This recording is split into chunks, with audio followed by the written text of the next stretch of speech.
Pensando no que ia falar para vocês hoje, eu pensei em fazer uma reflexão sobre o profeta Jonas.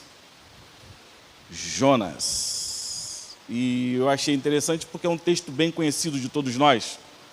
Então, como é um texto bem conhecido, um texto que todos nós gostamos, é garantia de sucesso, né? É bom você falar de algo que todo mundo gosta, de que todo mundo já conhece. Então a gente vai falar de Jonas. O período de Jonas é um período bem interessante. Jonas está aí mais ou menos há 750 anos antes de Cristo, mais ou menos. Nesse meio de caminho, não é? Por aí, 750 anos antes de Cristo, na época do rei Jeroboão II. Pronto, você já identificou, né? Ah, rei Jeroboão II, entendi, isso aí. Foi uma época que Israel, o reino do norte, né? Israel estava dividido, reino do norte, reino do sul. No sul era Judá, capital Jerusalém. O norte era o reino de Israel, a capital era Samaria.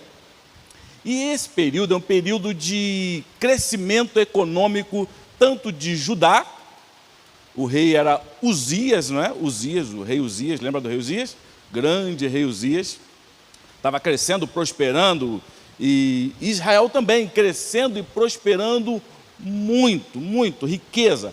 Existia muita injustiça social no Reino do Norte, não é? O profeta Jonas, lá em 2 Reis 14:25, 2 Reis 14:25, tem aquela profecia que Jonas, filho de Amitai, não é? Ele profetiza para o rei Jeroboão II de que Israel ia restabelecer suas fronteiras, né? De Amate até Arabá, e de fato acontece. Então Jonas já era conhecido, já era profeta, conhecido na corte, ele profetizava no reino de Israel, ele era vivia naquela tribo de Zebulon ali, né? O povoado onde Jonas morava.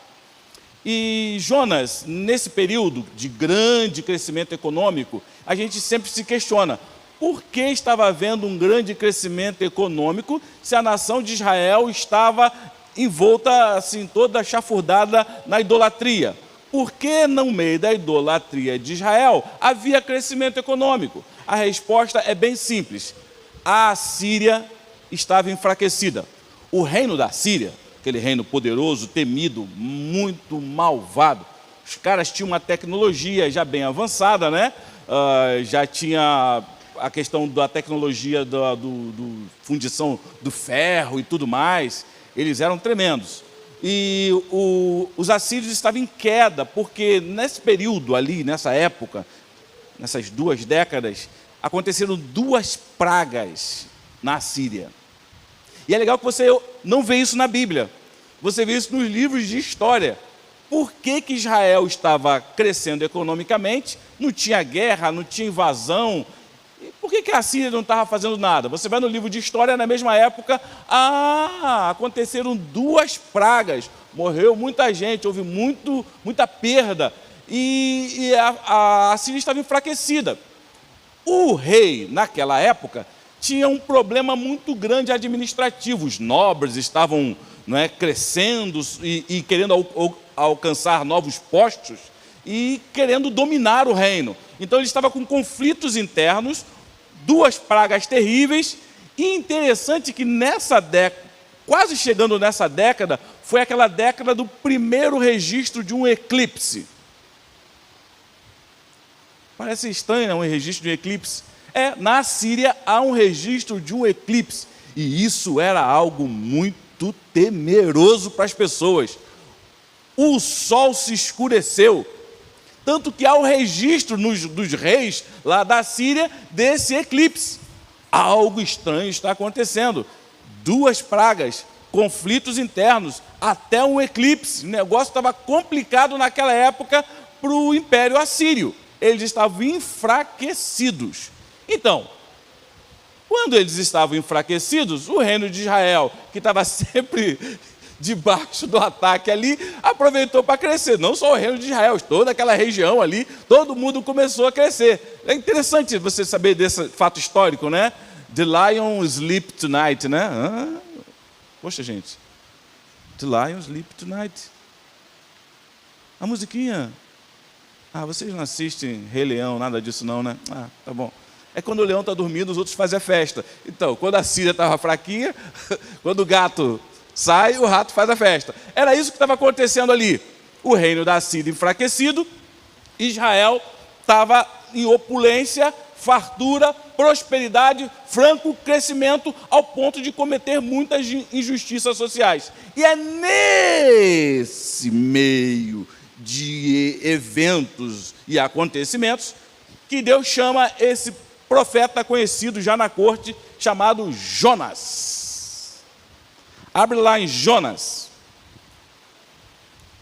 E a gente vai dando saltos mortais, triplo, escarpado, aí pelo livro de Jonas, tentando fazer um panorama, um sobrevoo no livro. Não é para você entender, porque você já entende bem esse livro. Mas é só para recordar. Abriu Jonas aí? Você que está com a Bíblia no celular teve vantagem. Eu estou aqui com a Almeida Corrigida Fiel, aquela ACF. Você que está na Bíblia analógica, é a que você tem na mão mesmo, não tem como mudar a versão. Ok? E eu acho que é a mesma que colocam lá, que o Berg coloca, é Almeida Corrigida Fiel. Vamos lá. Capítulo 1, versículo 1. Vamos começar do começo. Veio a palavra do Senhor a Jonas, filho de Amitai, dizendo: levanta-te, vai à grande cidade de Nínive e clama contra ela, porque a sua malícia subiu até a minha presença. Ou seja, eu não suporto mais a maldade desse povo. Já passou daqui, né? Já passou daqui. Já não suporto mais. A sua maldade chegou até mim. E Nínive era uma das capitais, uma das grandes cidades da Assíria. E tão grande que, passado algum tempo, ela se tornou a capital da Assíria, né? Com Senaqueribe e tudo mais, se tornou a grande capital da Assíria. Mas nesse tempo ela era uma das grandes cidades do Império Assírio. Lembra, o Império Assírio estava em enfraquecimento, vivendo um declínio do seu poderio nesse período. E Deus fala: vai lá a Nínive, prega contra ela, a sua maldade chegou até a minha presença, a sua malícia. Então, eles eram inimigos de Israel. Na verdade, a Assíria queria riscar Israel do mapa. Israel e Judá, aqueles povos ao redor. E eles eram malvados, muito malvados. A forma de administrar deles era pelo terror, pelo medo. Eles invadiam os povos e pegavam todos os homens, matavam os líderes, eles faziam coisas terríveis, empalavam. Era horrível. E todo mundo ficava com medo e se submetia.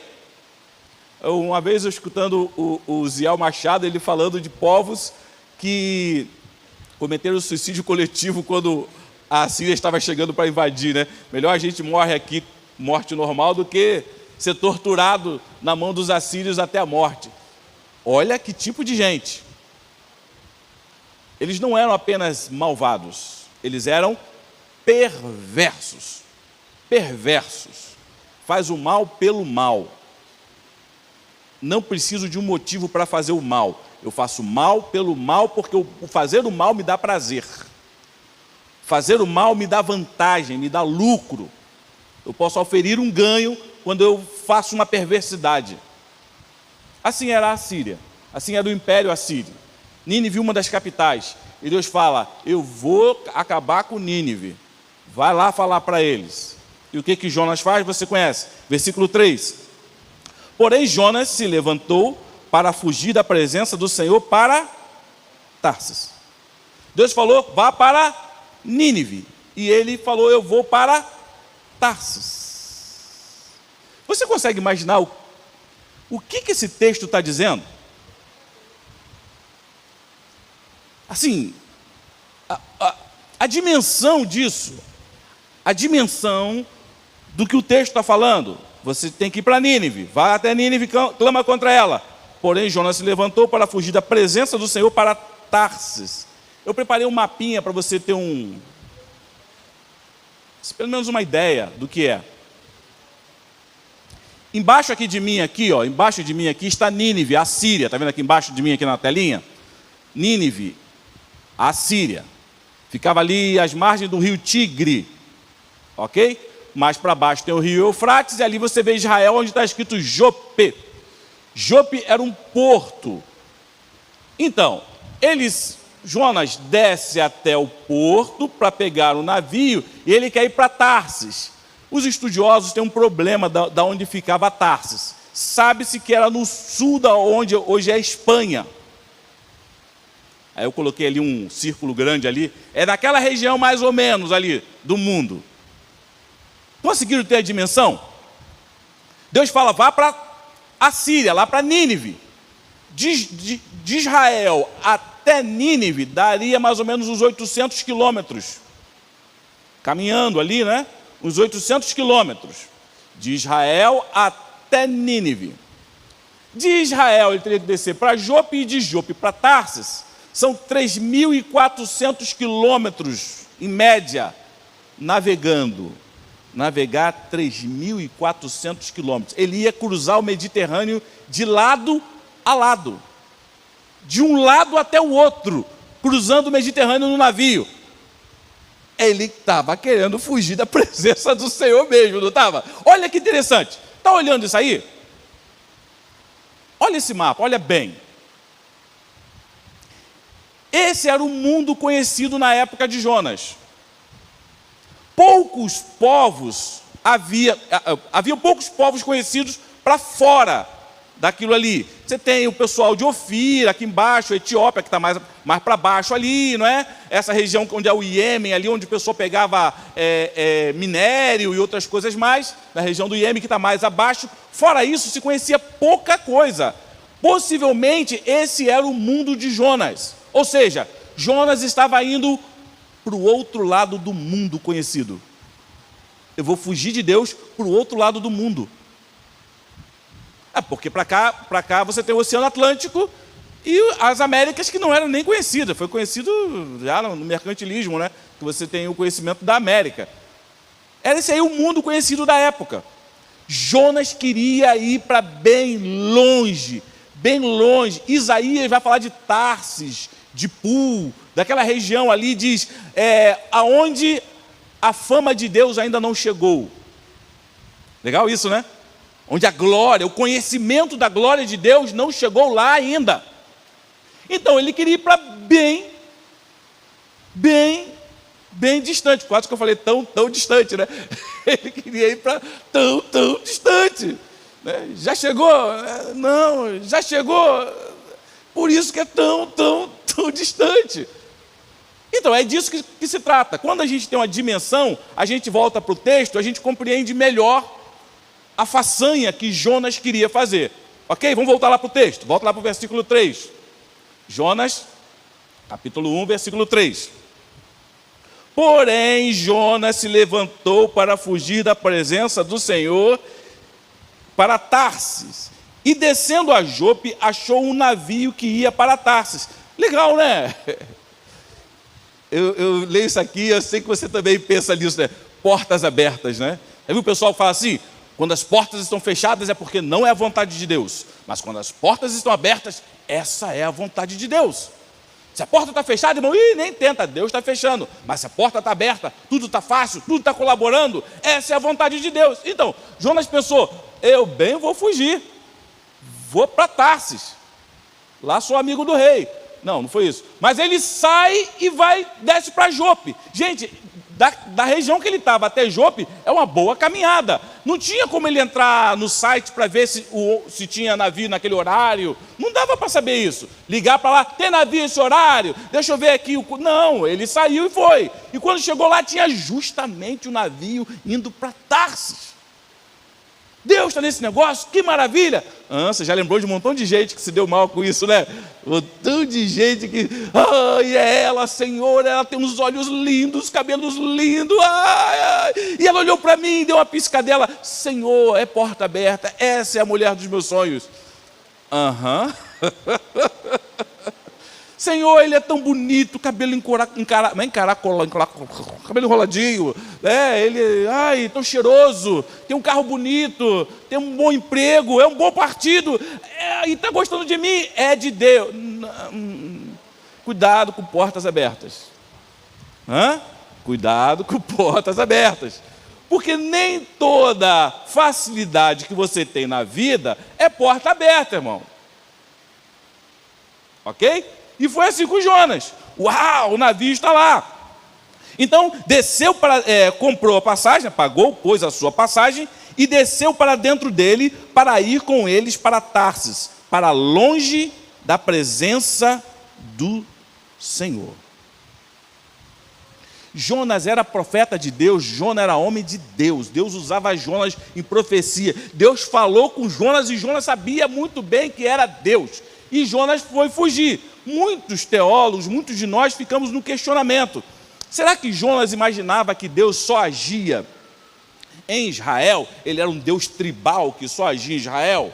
Porque muitos povos tinham esse pensamento. O meu Deus é o Deus que atua só nessa área. Se eu saio dali para outra região, é o Deus de outra região. Igual algumas crenças que nós temos no nosso país, não é? Os espíritos da água, o espírito da floresta, o espírito da árvore, o espírito da pedra, o da cachoeira, não é? Tem essas coisas dos espíritos. Lá, naquela época, o pessoal tinha isso em relação aos deuses.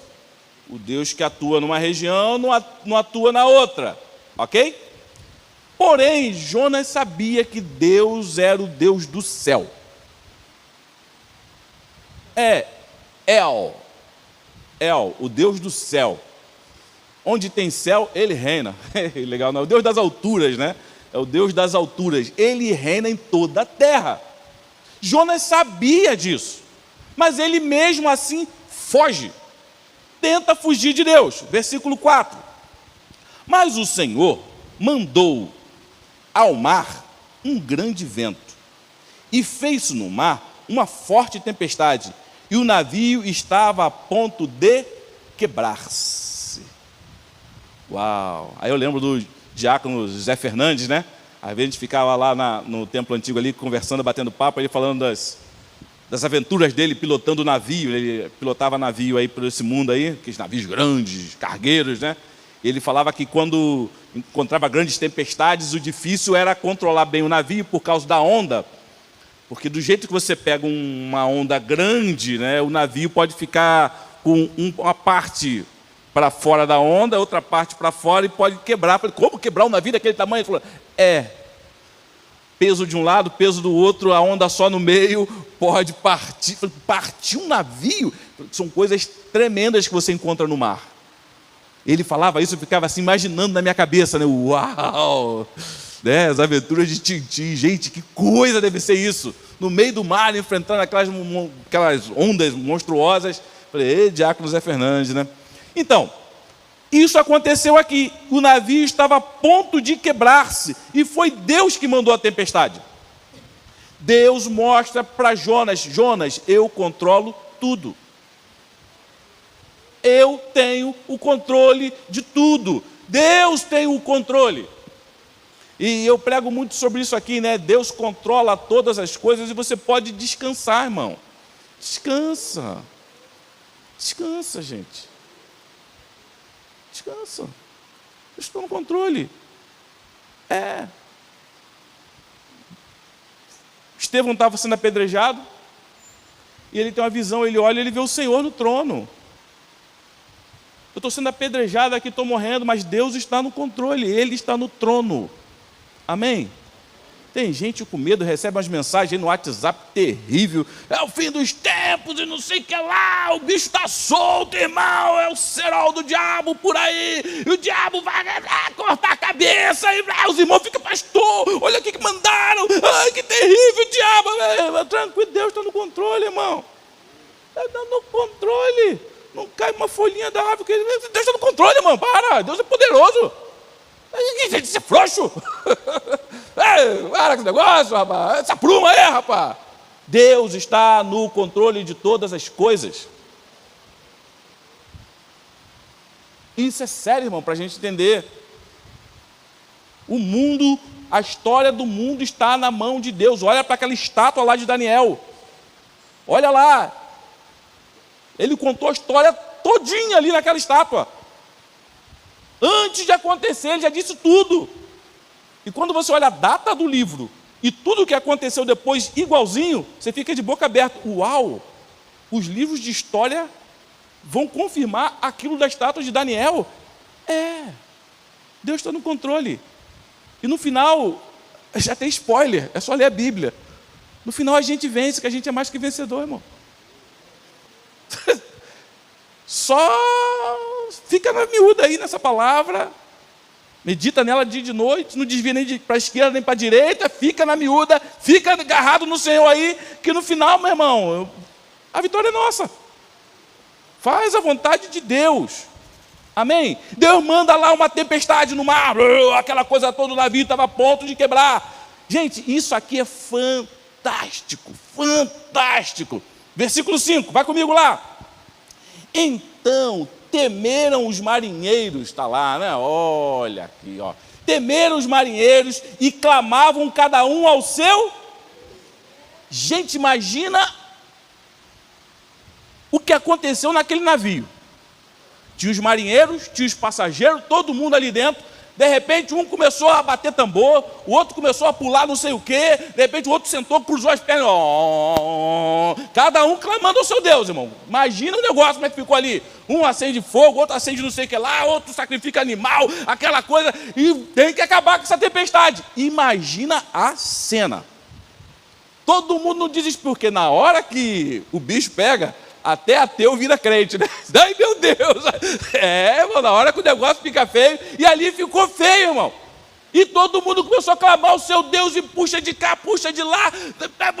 O cara que acreditava num 2, 3 deuses, começou a acreditar em 5, 10, vamos jogar cercado, né? Vai que esse falha, o outro completa aí. E aquela loucura dentro do navio, todo mundo clamando ao seu Deus, e não resolveu nada. E é bacana você ler isso aqui, porque cada um tinha o seu Deus e não resolveu nada. Gente, isso é sério. Deus levantou aquela tempestade e os deuses desse mundo, os deuses criados pelos homens, não conseguiram desfazer o que Deus fez. Vale um glória, irmão, vale um glória, vale um glória isso aí. Quando eu estava fazendo isso aqui em cabeça, aqui deu até, o coração deu até tremida. Deus fez a tempestade ali, criou aquela tormenta, aquela coisa, os deuses do mundo, os caras, cada um invocou, bateu o tambor, fez não sei o que lá, não desfez o que Deus fez. E aí? Mas o mal, quem está fazendo o mal era Deus.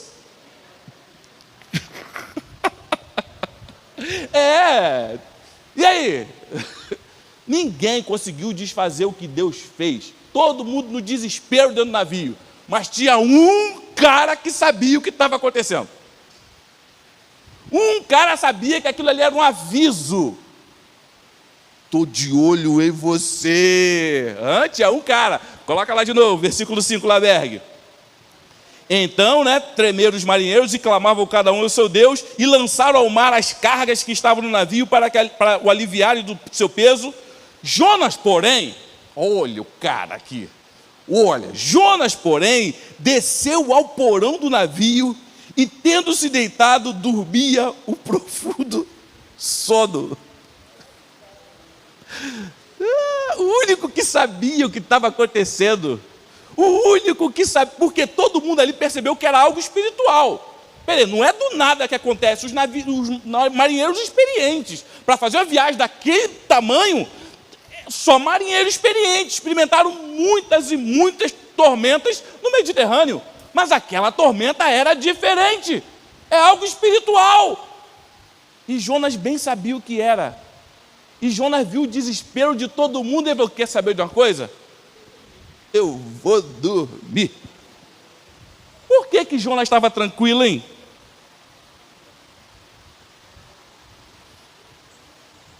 Jonas estava tranquilo porque ele não queria ir para Nínive. Eu não vou para Nínive nem morto. Se afundar o navio, aí que me dei bem, não vou mesmo. Afunda esse treco aí, Deus, estou nem aí. Eu não vou nem morto, não vou. Pode afundar que eu não vou. E Jonas foi dormir. Consegue imaginar isso?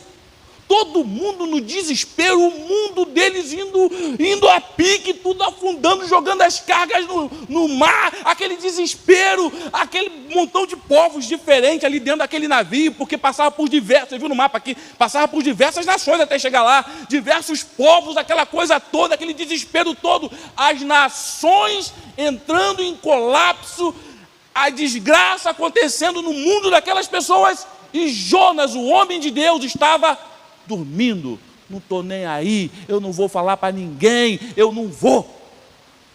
Você quer afundar o navio? Afunda. Me dei bem, nem morto eu vou fazer isso. Então,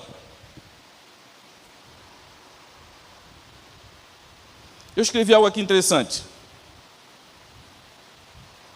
Jonas estava tão preocupado com a sua própria vontade, que tratou com indiferença e desprezo os sofrimentos dos que estavam no mesmo barco que ele. Vou repetir aqui. Jonas estava tão preocupado com a sua própria vontade, que tratou com indiferença e desprezo o sofrimento dos que estavam no mesmo barco que ele. Está tudo afundando, não estou nem aí. Está tudo de mal a pior, não estou nem aí. Jonas se fechou no seu mundo egoísta e foi dormir. Se Deus me matasse, o navio afundar e a gente morrer, me dei bem, não fui lá falar em Nínive. Versículo 6 é bem interessante. Diz assim: e o mestre do navio chegou-se a ele. O mestre do navio é o capitão, né? O que comanda o navio. E o mestre do navio chegou-se a ele. Ou seja, ele desceu e encontrou Jonas lá no fundo. E disse-lhe: que tens, dorminhoco? Imagina. Oh, qual é o dorminhoco? E aqui está uma frase que é humilhante, irmãos. É humilhante o que esse homem fala para Jonas. Coloca lá, Berg. Que tens, dorminhoco? Levanta-te, clama ao teu Deus.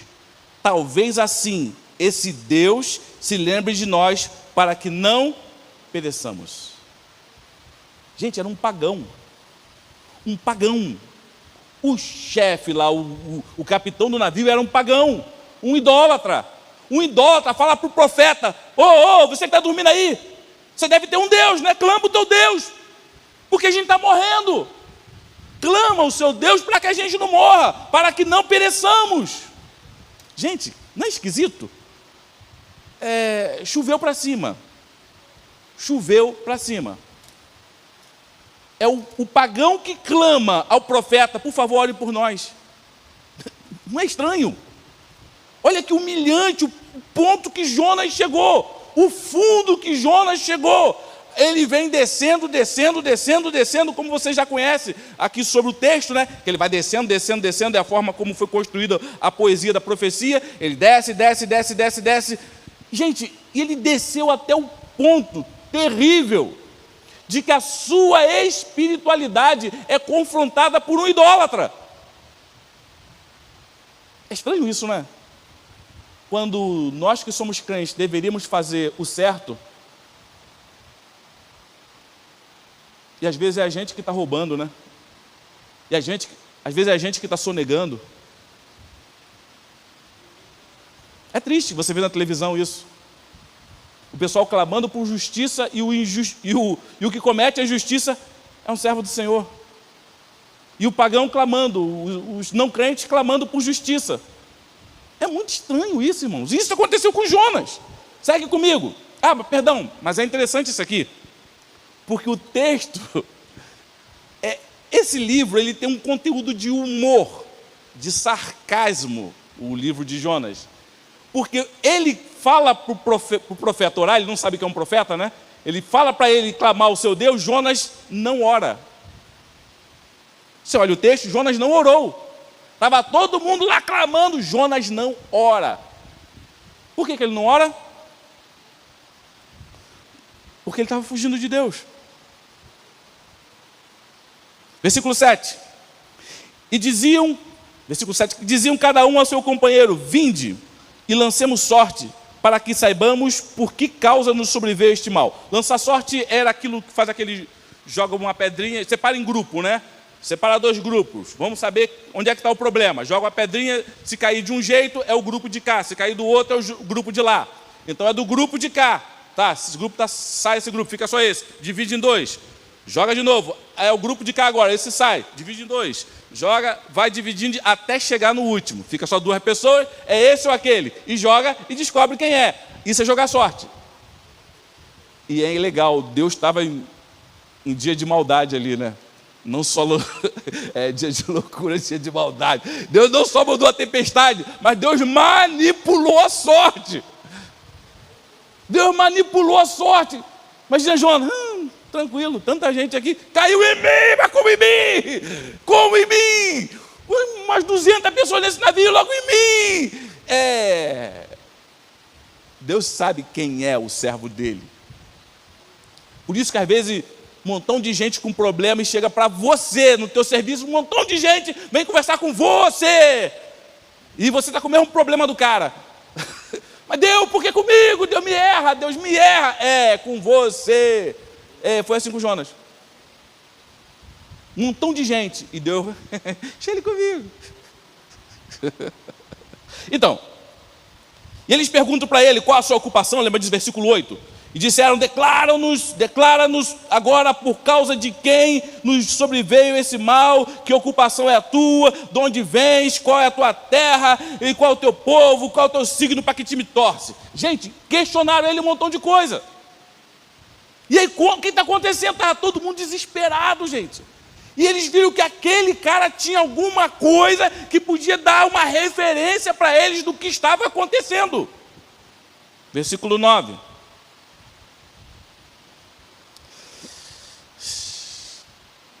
E ele disse, e é bacana esse ele disse, né?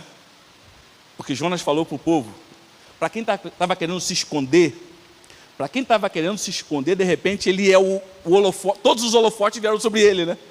Estava lá escondidinho, de repente todo mundo parou para ouvi-lo. Deus tem um senso de humor estranho. Vamos lá. E ele lhes disse: eu sou hebreu. Então o povo sabia o que era o hebreu, né? Eu sou hebreu e temo ao Senhor. Eles não sabiam quem era o Senhor. Embora o navio estivesse em Jope, mas esse navio vem bordejando, vem parando em porto, até chegar a Tarsis. Jope ali era um daqueles portos onde ele parou. E ele explica quem é o Senhor. Temo ao Senhor, o Deus do céu. Viu? Ele sabia quem era Deus. Ele sabia que Deus agia no mundo todo. Temo ao Senhor, o Deus do céu, que fez o mar e a terra. Olha, imagina os caras quando ouviram isso. Como é que é? Peraí. Você teme ao Deus que fez o mar, esse problema que a gente está tendo, e fez até a terra seca. E Jonas conta que ele estava fugindo de Deus, que o versículo 10 vai dizer isso, né? Pois sabiam os homens que fugiam da presença do Senhor, porque ele lhe tinha declarado. Ele tinha dito que estava fugindo de Deus. Imagina os caras ali. Peraí, você está fugindo desse Deus que criou o mar, e você vem para o mar? Isso não está meio equivocado, não? Mas também não tinha como ir para a terra, porque ele também criou a terra. Não tinha para onde escapar desse Deus. E isso é bacana, porque aqueles homens pagãos têm essa percepção. Cara, onde é que você está com a cabeça achando que você ia conseguir escapar desse Deus?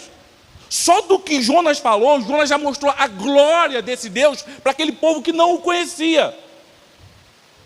Aquele povo que não conhecia esse Deus, de repente ficou assombrado. Versículo 10 diz: então estes homens se encheram de grande temor e disseram-lhe: por que fizeste tu isto? E qual foi a solução de Jonas? Lembra qual foi a solução? Pula o versículo 11 ao versículo 12. Olha a solução que Jonas deu para o povo. Vamos resolver seus problemas. Vai lá, versículo 12. E ele lhes disse: levantai-me e lançai-me ao mar, e o mar se vos aquietará, porque eu sei que por minha causa vos sobreveio esta grande tempestade. Parecia que um momento né, surgiu um impulso magnânimo, não é? Em Jonas, de preocupar-se com a vida alheia. Me lancem ao mar, porque é por minha culpa. Oh, me lancem ao mar. Nada, Jonas estava querendo dizer para Deus: eu sei que é o Senhor que está atrás de mim, mas nem morto eu vou. Me joga no mar, porque aí eu vou morrer e não vou. Interessante, né? Nem morto eu vou. E o texto vai dizer, versículo 13: entretanto os homens remavam para fazer voltar o navio à terra, mas não podiam, porquanto o mar se ia embravecendo cada vez mais. Os homens tiveram misericórdia de Jonas e não quiseram jogar Jonas no mar. Ou seja, fazer um sacrifício de um ser humano. Porque quando eles veem o tamanho e a glória desse Deus, eu vou pegar o servo desse Deus, vou matar, tá louco? Esse Deus vai vir acabar com a gente de vez. Eles não queriam obedecer a Jonas. Tentaram, mas não teve jeito. O único jeito que teve foi: joga Jonas no mar. Versículo 14, vai comigo. Então clamaram ao Senhor e lhe disseram: ah, Senhor, nós te rogamos que não pereçamos por causa da alma deste homem, e que não ponha sobre nós o sangue inocente, porque tu, Senhor, fizeste como te aprouve. E levantaram Jonas e o lançaram ao mar, e cessou o mar da sua fúria. Aí o versículo 16, você vai ter que glorificar aqui no versículo 16, que é poderoso. Temeram, pois, estes homens ao Senhor. Está o Senhor com letra maiúscula aí, né? Yahweh, né? E temeram estes homens ao Senhor com grande temor, e ofereceram sacrifício ao Senhor, e fizeram voto, ou seja, se comprometeram com esse Deus.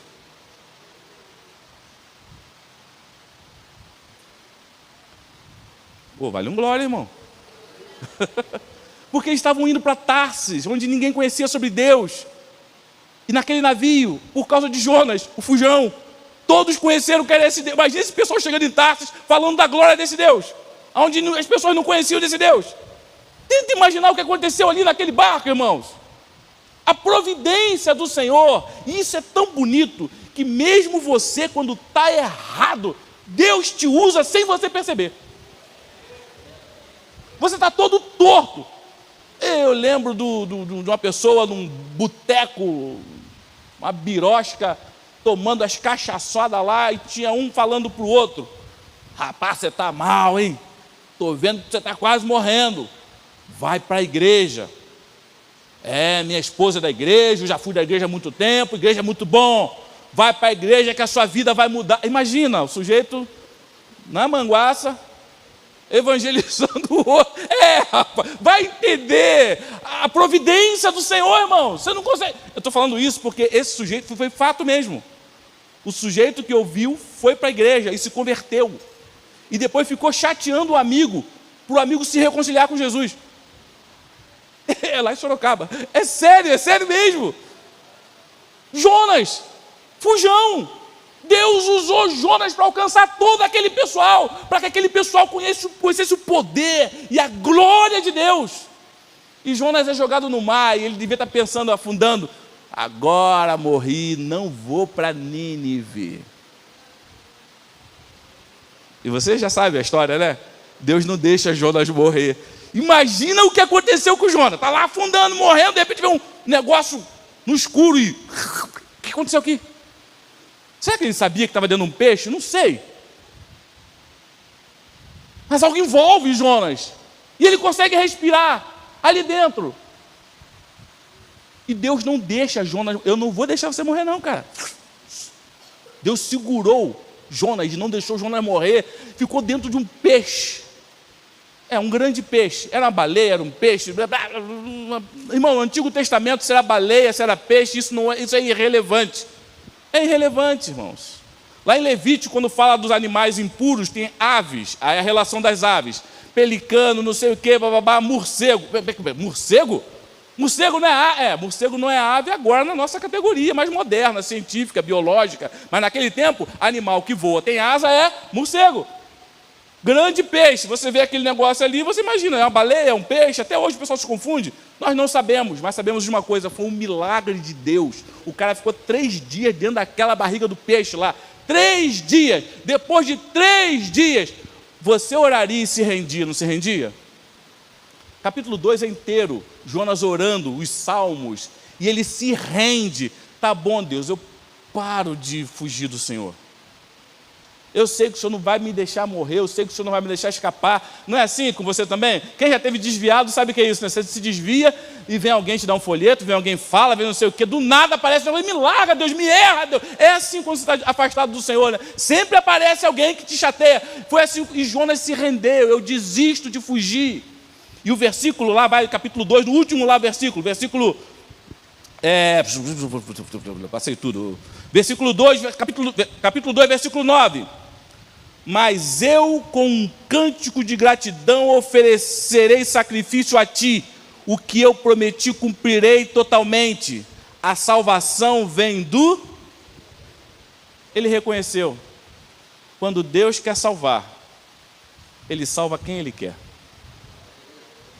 E Jonas se rende. O peixe, depois de 3 dias, lança ele na praia. O pessoal pensa que, lançou o cara em Nínive. Não, não lançou ele em Nínive, não. Lembra do mapa que a gente colocou aqui? Nínive é bem distante do oceano, irmão. Bem distante. Não tinha nem como lançar o peixe, lançar o sujeito em Nínive. Lançou talvez no litoral de Israel mesmo. E Jonas anda os 800 quilômetros. Chega lá, no primeiro dia. Lembra lá o texto? Capítulo 3... versículo 4, vai comigo, capítulo 3, versículo 4, aí Berg, rapidinho para terminar. Jonas entrou na cidade e percorreu durante um dia proclamando, daqui a 40 dias Nínive será destruída. Às vezes a gente pensa, Nínive é uma cidade que demoraria 3 dias para você percorrer toda a cidade, as ruas todas, os caminhos todos, 3 dias. O pessoal às vezes pensa que Jonas passou correndo em um dia só. Não, aqui diz que ele... durante um dia inteiro ele passou pregando, e ele pregava uma coisa tão simples. Daqui a 40 dias, Nínive será destruída. Imagina ele gritando na rua, daqui a 40 dias, Nínive será destruída. Imagina aquele povo ouvindo isso. Meu amigo, já teve 2 pragas, eclipse, o treco todo, estamos mal aqui, está feio. Todo mundo se arrepende.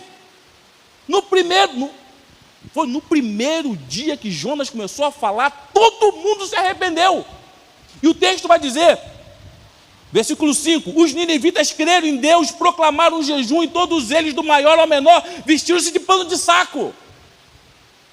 Versículo 6, e aqui está uma coisa bacana para a gente, hein? Não foram os líderes que decidiram o que estava acontecendo, foi o povo.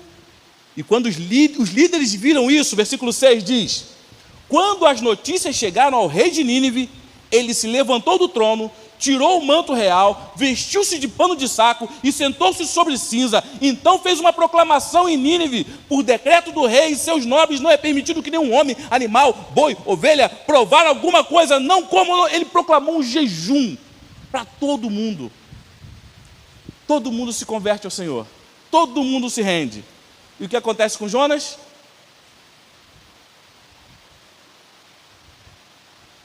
Jonas fica irado, porque todo mundo se converteu.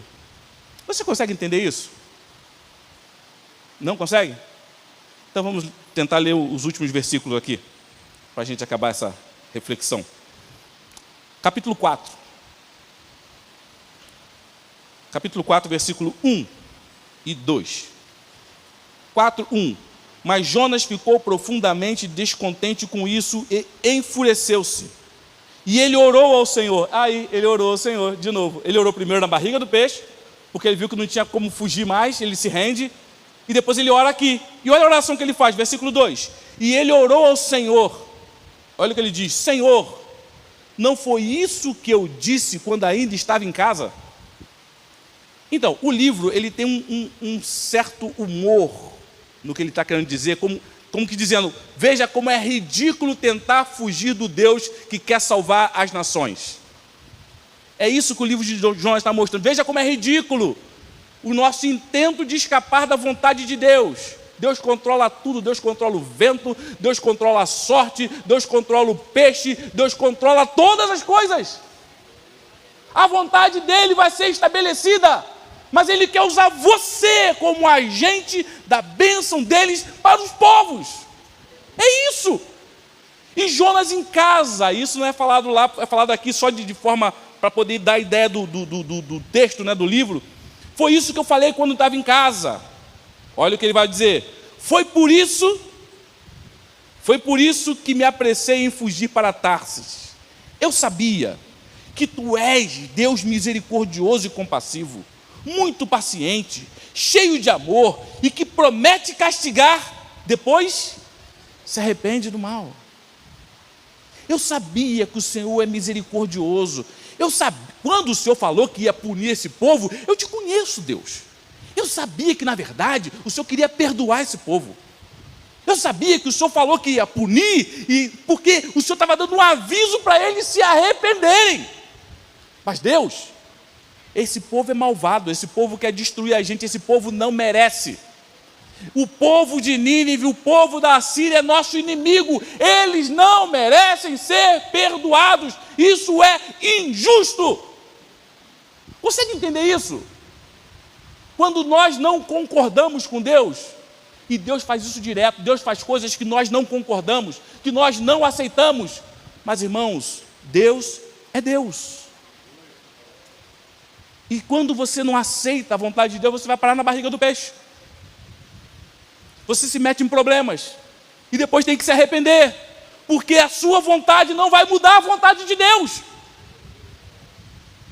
Ele estabeleceu isso desde a eternidade, e Jonas não queria, tipo como falando, Deus, eu sabia que o Senhor é um coração de manteiga, eu sabia que o Senhor ama essas pessoas, eu sabia que o Senhor ama, por isso eu não quis proclamar, porque se eu proclamo, eles se arrependem e pedem perdão e o Senhor perdoa. Mas se eu não proclamo, o Senhor vai ter que matar esse pessoal. Ou seja, era uma profecia de punição. Se o povo não ouve, o povo não se arrepende. Se o povo não se arrepende, Deus vem e pune. Pegou? Entendeu o livro de Jonas? Já podemos ir para casa? Não, né?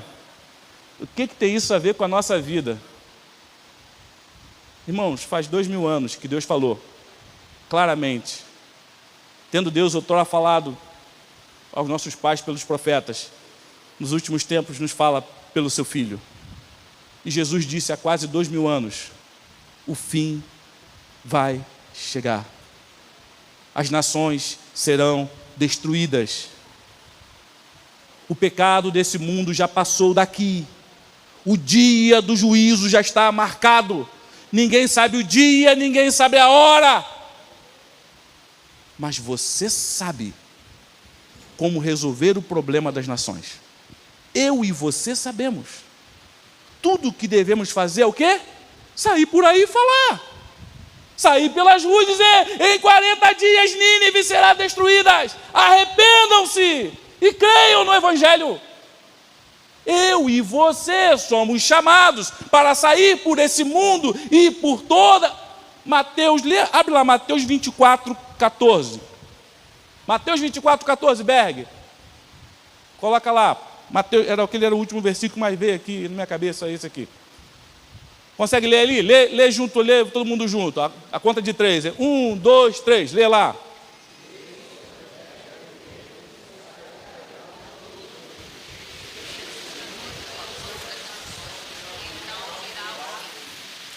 Repete, só para ficar marcado na tua mente. Mateus 24, 14. 1, 2, 3, vai lá. Este evangelho do reino será pregado em todo o mundo, em testemunha a todas as nações, então virá o fim. O que você está fazendo, irmão? Que você não sai por aí proclamando? O que você está fazendo é que você fica escondido no porão que é a igreja? Aqui no porão, não sai por aí falando, não fala para o teu vizinho, não fala para o teu parente, não fala para ninguém. O fim está chegando, irmãos. O que eu vejo na internet, o pessoal falando, o fim está chegando, é o fim dos tempos. Peraí, o povo está falando que o fim está chegando e corre para se esconder no porão. Vamos orar, porque temos que orar. Que orar, irmão? Que orar, irmão? Vai, prega a palavra. Se você tem convicção que o fim está chegando, e o fim é o juízo de Deus, Não seja como Jonas. Saia por aí e faça a vontade de Deus, amém? Cadê o pessoal do louvor? Às vezes Deus manda umas mensagens que a gente não espera, né? Assim como Jonas não esperava que fosse jogar sorte e cair nele. E talvez você não esperasse, quando veio para casa, de casa para cá, ouvir uma mensagem como essa. Mas eu achei interessante Deus falando no meu coração sobre essa mensagem. Eu fui lendo e fui marcando e falei, Jesus é comigo também. Ui. Irmãos, não sejamos nécios, mas sejamos vigilantes. O fim, de fato, está chegando.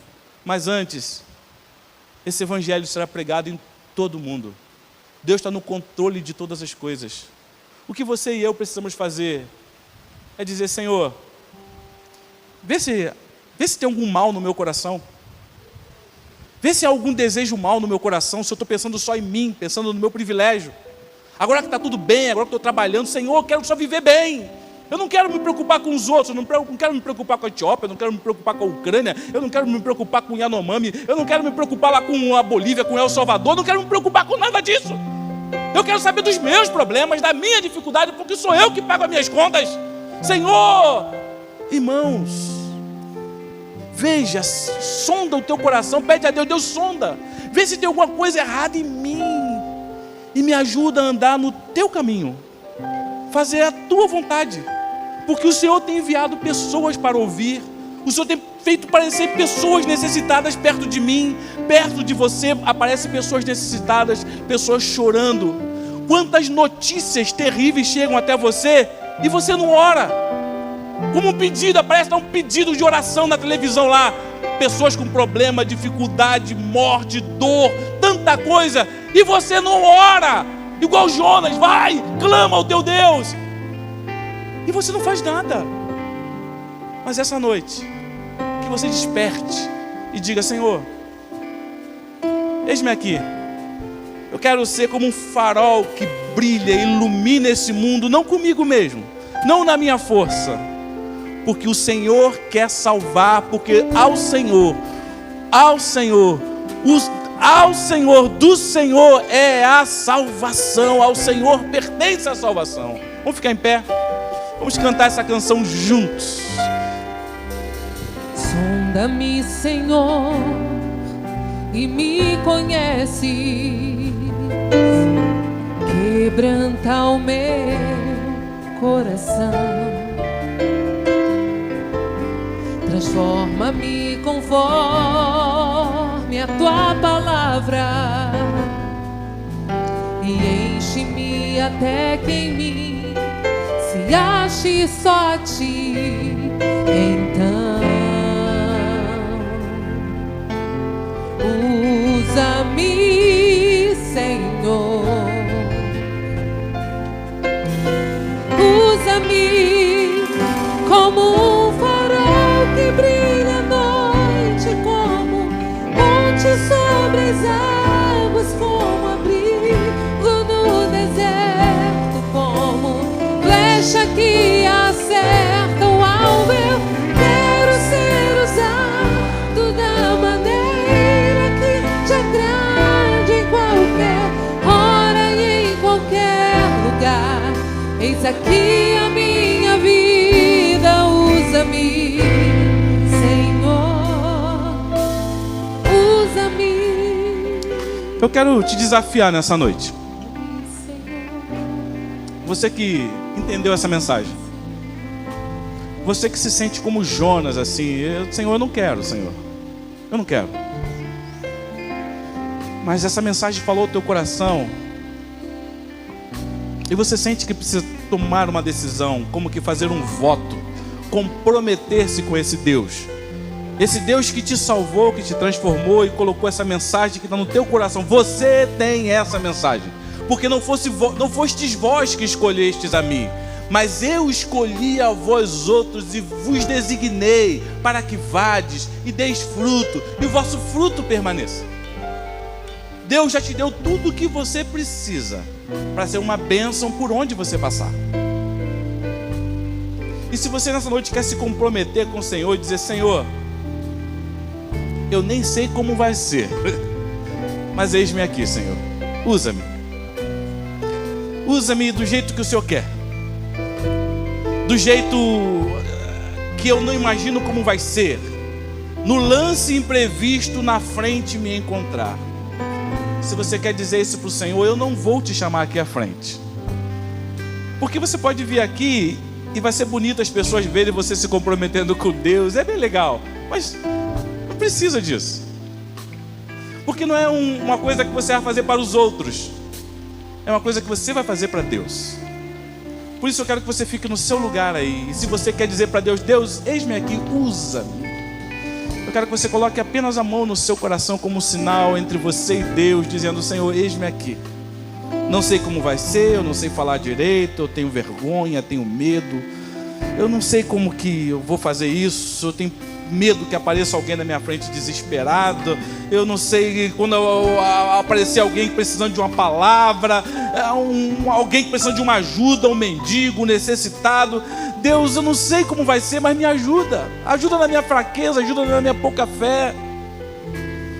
Se você quer dizer para o Senhor: eis-me aqui, coloque a mão no seu coração e eu quero orar por ti. Senhor, eu sei que o Senhor está vendo cada uma dessas pessoas, e o Senhor não está vendo essas pessoas agora, porque o Senhor viu quando elas saíram de casa, quando estavam se arrumando para vir para cá, aqueles que estavam no ônibus vindo direto do trabalho para cá. O Senhor sabe o que cada um fez nesse dia até chegar aqui, porque foi um momento planejado pelo Senhor, porque o Senhor tem o controle de todas as coisas. Jonas achava que foi coincidência, mas não foi coincidência, foi o Senhor.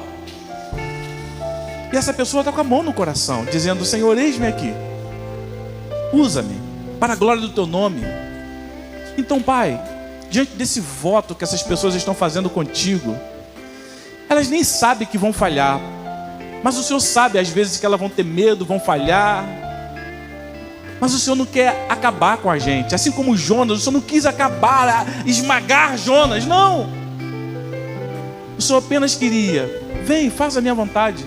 E quando Jonas foi, no primeiro dia, tudo aconteceu, porque já existem corações preparados para ouvir essa palavra. O Senhor está preparando corações, o Senhor está preparando vidas.